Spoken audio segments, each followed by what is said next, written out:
Hello, happy Thursday. It's Thursday instead of Wednesday. That is true. Yes, but we had sometimes things to do on Wednesdays. So Yep. thank you for joining us and also for calling us. No, we can't talk right now. Sorry. Now it's gone. Oh. We lost our TikTok. There it is. It's back. Okay, it's back. Technology. Good. Yay. So we did have the other day, when we were chatting last week, people ask a lot of questions, which we love. Yep. So if you have questions, throw them our way. Hey, we see you. But one of the things that people asked that we didn't have time for was about the biggest fire. So we wanted to start by we wanted to start by talking about the biggest fires, but one of the things that we were sharing is sometimes the biggest fires aren't like the best fires. No. They're dramatic, but especially once I got to Rescue 1, once it turns into a surround and drown operation, there's really nothing left for us to do. So a lot of times we left those big fires, but there were a couple that were kind of monumental and had an impression. One that's a John Gill picture. What a great guy he was. And that is when the quarters of Rescue 1 were destroyed. There was a piano factory next door to the Firehouse, and we at first thought it was a problem with the oil burner because we had gone to the building next door. We had gone a couple of days earlier, and there was a problem with the oil burner. Come to find out years later, apparently the guy who owned the building owed some mobbed up guys some money, and I feel like I don't know this part of the story. The loan money rubbed up against the building, and it burst into flames somehow, aided by gasoline, I would imagine. But that was 10 alarms, and eventually the wall fell on top of our firehouse. Because I do want to say, like, for most of my life, you called that the collapse. Like, we don't talk about, like, the fire. Well, yeah. Because it was a sore spot. Well, it was a little bit annoying. Oh, your firehouse burned down. Right. But it was damaged by the fire, but it wasn't. And it's semantics. It really doesn't matter. But this, look at this though. I mean, that's a crazy. And that is the back of the building. That's right when part of the collapse was occurring. Yeah. John Gill was a retired FBI agent. Little guy, smoked a pipe, real cool looking, and he had been a fighter pilot in World War II, flying off of aircraft carriers. Then he worked for the FBI and was J. Edgar Hoover's pilot for a while. And he was hanging around with us, buffing fires. What a great guy. Took wonderful pictures over the years. I do want to say, so there's two different things, just so I don't have to find it later. One is good morning from Kentucky, brother. Much love from Zonton Fire. And then somebody said, Paul, me and a close friend of mine named Liam are trying to become FDNY. Any tips for them? Yeah, move to the city. Yeah, those points will help you if you're a city dweller. The points, you get extra points, which makes sense. They want to have people representative of the city. But and whatever. Also know how to get around. Yeah. But yeah, work out, work hard, study. I went to Delahanty's back in the day, so I was getting extra help. There are people out there that help you take the tests, and if you can't get your own training regimen, there's people that help you train for the exam, because a half a point could be a couple hundred names on a list, and names on a list is how long you're going to wait to get on the job, so it gets complicated. Absolutely. Going back to the fires, probably the biggest fire that we went to was the World Trade Center, of course, unfortunately. But that was probably the biggest fire that we had. And when I was looking at that picture this morning, it made me remember that you had gone there as a reporter. And yeah, that's Teddy Aviles. Yeah. And my question now is, we're going to turn tables. Oh, okay. I do recall seeing you there when I was leaving, when they announced that the president was going to be coming. Some of us realized that it's time to get out of here because, no offense to any president, it's nice that he came there. I did a lot for the morale of the city, the country, certainly the fire department, but I knew they were going to stop working. Right. Because you can't be having all these machines going and protect the president. So we figured, well, if they're going to stop working, this is a good chance to go home. Right. I've met presidents. I'm not enamored with the president at this point. I haven't seen you or my wife or, you know, haven't been home, didn't see Jesse, and that was our chance to go home, spend one night, and then go back down there and probably stayed a week or so, however long. Yeah. But that was good. But I do remember when you were a reporter. Yeah. And you had, you were assigned to go to a fire, and the chief didn't want to talk to you. Yes. And Do you know, I was just thinking about that the other day. That's a good story. Well, tell our friends. That is a good story. So I was like a young reporter, so it has to be like 2000, maybe the beginning of 2001. And there was a super fun fire. It was a super fun site. So it was like contaminated, right? It was like a terrible, terrible spot. And I was supposed to be going out in Suffolk County to do a story that was like indoors press conference. We knew who we were talking to, so I was like dressed a certain way, and you know. And then all of a sudden we had like those Nextels. Remember the Nextel? And so they told us that we were getting rerouted, and it was a fire. And so like right away I'm like, okay, great, you know. And not great that there's a fire, but like I'm excited. It's breaking news. That sounded terrible. That's our problem. Yeah, I know, That's our right? problem. It's like smell smoke, get excited. Yeah, no. So we reroute and we get there, and they are keeping all of us like really, really far from the area for, you know, various reasons. But I realized like there's a command post on the other side of the building and the area. Like there was like a lot of like debris and all kinds of crazy stuff had been dumped and whatever.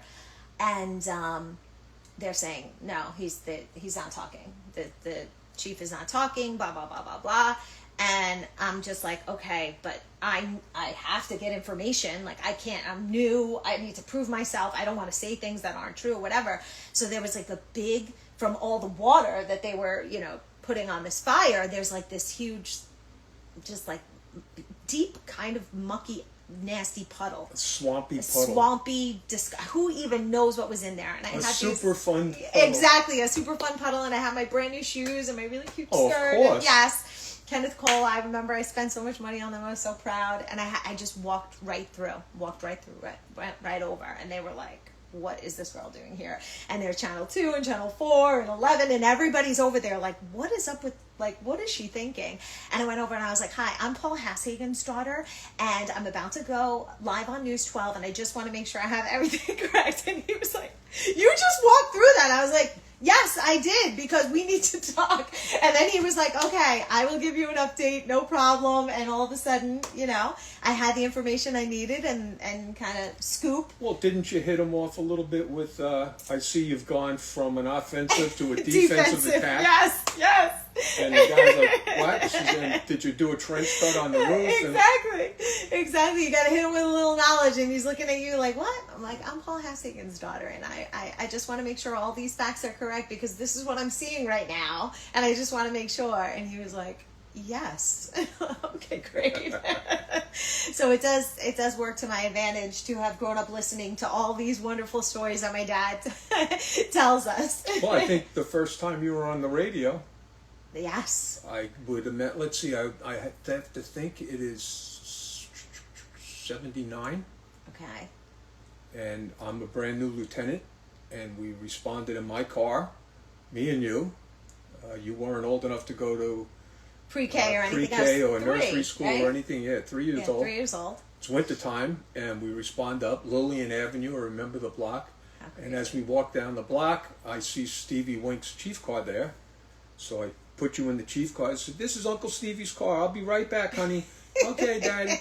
And I go in the house, and because I'm a lieutenant, I'm on the radio. We're doing some overhauling, and she hears my voice on the radio. And the next thing I hear is, Daddy, Daddy. She's got, it's like a telephone handset, and she's trying to talk to me. I don't know if you could see me.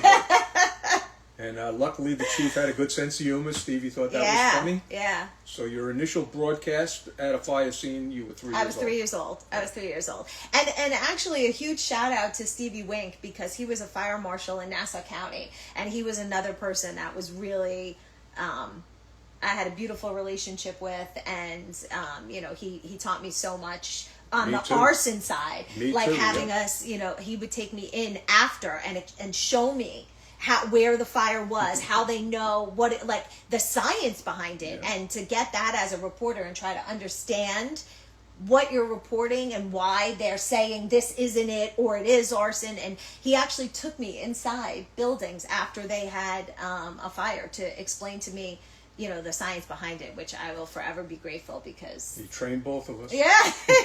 He was a good one. And his retirement party is where I reconnected with my husband. Well, he wasn't my husband yet. You know, I had to date him first, but I hadn't seen him in years, and it was Stevie Wink's retirement party that we went to together, right. And then the rest is history for me. So yeah, we've had some interesting people and some really great friends. Oh yeah. You know, yeah. People are asking to co-host. I'm sorry. There's two hosts of this one. I can't let you in. I'm sorry. I like that you want to, and have a conversation with us. I did want to say, because we do obviously have the 4th of July coming up, and it's, you know, obviously a huge one, and lots of people are going to be having fun. I do want to mention, you know, that probably every year we end up hearing, you know, some kind of horror story that somebody either had stored something and it went off, or someone gets hurt, a child finds something. Yeah. So I know it sounds corny, but please be careful. Leave it to the people that know. And I always feel so bad. Last night, did you watch the World Cup? Yep. Okay, so World Cup, we won, USA. Yeah. Me personally, I had a lot to do with it. We won. That was you? That was me. Yeah. But right after, people were setting off fireworks. I know, I heard them. And my poor dogs. I'm getting a Thunder shirt for myself. Well, that's what I was thinking. There's there's no joke with that. But yeah, I do want everybody to have fun, but stay responsible, because fireworks are fun until they're not. Yeah. And then you can't go back. No, you can't undo it. Truckee 942 is saying that he liked our story. Truckee. So thank you. We appreciate it. Yeah, so I want to ask you. Yes, ma'am. Is there like a dream team or a dream year that you were on the job and you just felt like this was, you know, the tightest knit, you know, whether it's like friends or experience or, you know? Oh, the 1 year with the helicopter thing, the second helicopter. Then I was involved with the beam rescue before that. It just seemed every time I turned around we were doing some crazy job or another. So yeah, 84, 85, 86. That whole run in the mid to late 80s, I finally found my legs. I'm accepted. I'm not a junior man anymore. I'm in the company. A lot of the senior guys are still there. We had lost the quarters, so we're on 38th Street with 34 engine and 21 trucks. So things have changed dynamically a little bit, you know, in Firehouse life. But it all turned out to be fun, and made a lot of friends from other, you know, living companies. in that Firehouse with those guys. So that was good. But I'd say that era, the late 80s, and looking back, you know, everybody talked about the 70s, but there was still a lot of fire in the 80s and emergencies. Matter of fact, a little bit before that, though, just to change. And yesterday, I guess people saw the Empire State Building. Oh, yeah. Some lunatics climbed up there to put a flag influencers or whatever the hell they are. But sure. Stunt. Whatever. People. But it reminded me when the first shot I saw of it. I guess I'm brand new in Rescue 1, so it's got to be 1983, probably the spring. And we go down to the Federal Building, and it's one of those super windy days. And there's a radio tower. The Federal Building's 50-story building way downtown. And there's, the reason I remember it's 50 is they said there's a floor for each state. Oh, that's cool. And we get there, they said, yeah, there's a radio tower on the roof, and it's swaying, and they don't want it to fall off the building and land on top of people or cars or whatever down in the street. So this is the only time I remember a chief saying, take your helmet off. Okay, why? Yeah. She said, it's too windy, and we didn't have chin straps in those days. They were worried your helmet would blow off and go flying and being somebody in the street. Yeah. So you get out there, and there's this big, giant radio tower. And it's held on with 4 bolts, but there's no guy wires. It's just bolted. There's nothing.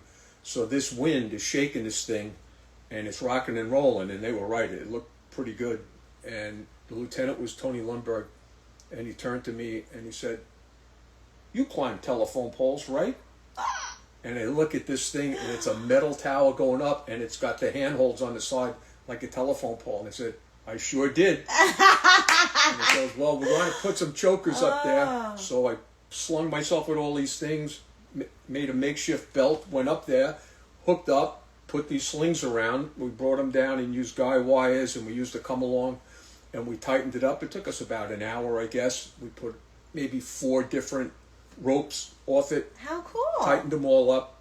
And so my telephone company service bridged into the fire department. But the best part was, as we left, we ran into a rigging crew that was hired to come do what we just did. Oh, wow. So they came and they looked and they said, oh, good, we're getting paid and we don't have to do anything. We had somebody over here on Instagram who said, the Truckee 942 said, a house blew up in Washington, illegal storage of fireworks, 3 firefighters were injured, which goes to our point of like, please leave it to the professionals. And then over on TikTok, they were asking how long I've been away from News 12. So I actually technically left News 12 at the end of August.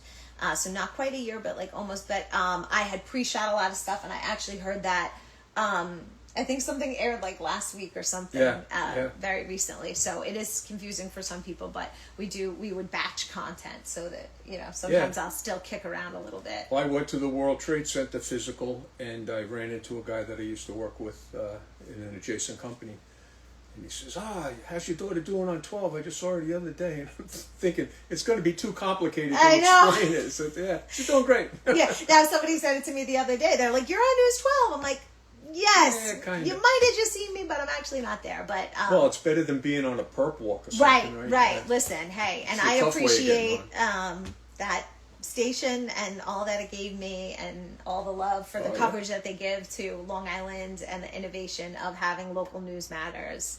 So no ill will ever. Always lots of love. And when it comes to like the prime time or the, like really good years, I was blessed because I pretty much had a partner almost my entire career. And I did work with other people. It wasn't like, you only had one person that you worked with. I did work with a lot of talented people, but I had Brian Jingaleski as my photographer. And, we did so many amazing stories together. But the craziest is that the first shoot that we ever went on together was in the summer, and someone had drowned. And both of us didn't know each other. We're young. We're, young 20s. And we go to Robert Moses, and they say, we go down, and they're like, oh no, keep going east. So we're walking and walking and walking. And it turns out that the person had drowned at the nude beach. So everyone was naked. And now we're like, 20-something years old trying to figure out how do we tell a story that can air on regular TV when everybody is naked. And there was a woman who was very well-endowed, voluptuous woman, and she knew the man. She saw the whole thing, and I'm like, great, do you mind putting on a shirt? And she was like, oh, I don't need a shirt. So Brian's like, I got it. He's going to shoot her just like this with the water behind her.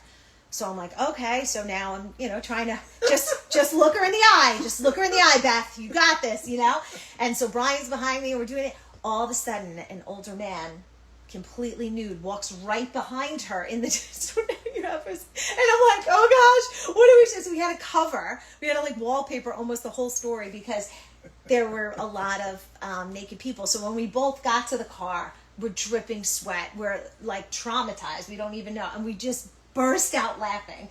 And then we were like, well, it can only get better from here. Like our first story together was drowning at a nude beach. Where is this beach? I never heard of it. Yeah. Is it still there? Yeah, I have a friend who accidentally went there with her daughter the other day. And that's what what I do. And TJ is asking, why and when did News 12 move out of Woodbury? So that building got sold. They moved into the Cablevision headquarters, which is in Bethpage, right next to the big ice skating rink, right on Stewart Avenue. So they had done huge upgrades, and they did what's called hubbing. And that was such a huge facility. It was an old Grumman building, so it's like an airplane hangar. It's really big. You've been there. Yep. And so they made like brand new studios, and the other building, apparently, I guess they didn't own that. So it made more sense to, if they were going to be building new studios, to build it into property they already own. So they moved from Woodbury to Bethpage, so that they could really upgrade everything they were doing, and I guess also downsize their real estate things. But yeah. What is all the charts in the back? Charts. This here? Oh, well, yeah. I keep track of my book sales a little bit, so I know when to reorder and stuff like that. It's just Housekeeping. my international distribution of books. One of my friends saw a scammer got the license plate number. Okay, good. Definitely report that. That's good. Oh, somebody got intimidating calls. I'm sorry. That somebody had deceptive business. They're saying different places have been not up to standard, and somebody wants to make a video game. And okay, that's interesting. I wish you good luck with that. All right, so I think we've answered the question we started with. Oh, all right. Well, let's end with Danny. Danny has a question. What is your guess on who is catching the first 4th of July job in Nassau County? Wow. Good question. I'm going to say Long Beach, because I feel like a lot of people are going to go swimming that don't know how to go swimming. They're going to get called. And they're going to and the lifeguards are going to make an amazing rescue, but they're going to get the first call. It could be, but I think from a fire point of view, Yeah. it could be almost anywhere. Just hopefully whatever it is, just like the other person mentioned, that as long as the firefighters don't get hurt. Yeah. You don't want anybody to get hurt, but just be careful. Have fun, but be careful. And we hope that you have a happy 4th, however you're celebrating, that you stay safe, and we will see you. Is it regular time next week? Regular time next week, as far as I know. Yes, and if not, I try to post on my story, and I think you do as well, right? Yep. So we appreciate you guys joining us and chatting for a bit, and we hope you stay safe. Bye. Bye-bye. Toot toot.